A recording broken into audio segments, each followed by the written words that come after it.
The Galaxy S23 series is only just now getting the stable One UI 7.0 update worldwide, complete with the April 2025 security patch. But if the latest rumors hold up, there's an even newer version of the software coming soon. This buzz comes from spotting multiple Galaxy S23 devices on Geekbench, running Android 16 instead of the Android 15 base that One UI 7 uses. These devices are mostly the regular S23 and the bigger S23 Plus.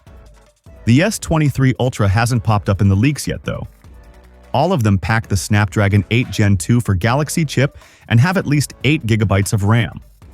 One UI 7.0 on these phones mainly brings new Galaxy AI features like Note Assist, Call Assist, and Interpreter, plus the Google Gemini app.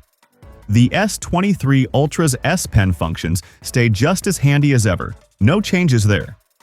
Looking ahead, leaks about One UI 8 are already surfacing, revealing some fresh features and a slick new design. One of the coolest updates is to Auracast, Samsung's Bluetooth tool that lets you stream audio to a bunch of nearby devices at once. With One UI 8, Auracast gets a cleaner look and better controls. When you open it, there's a bright, colorful banner at the top that clearly explains what it does, using pictures and simple words. The buttons are redesigned too. They've got smooth edges, more space around them, and are way easier to tap.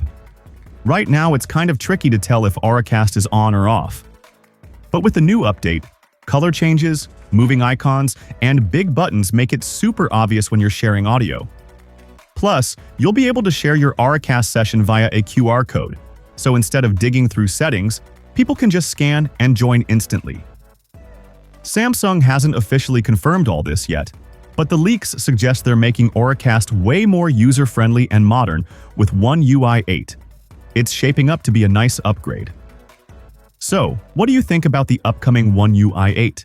Drop your thoughts below and don't forget to subscribe for all the latest updates. Catch you next time. Take care.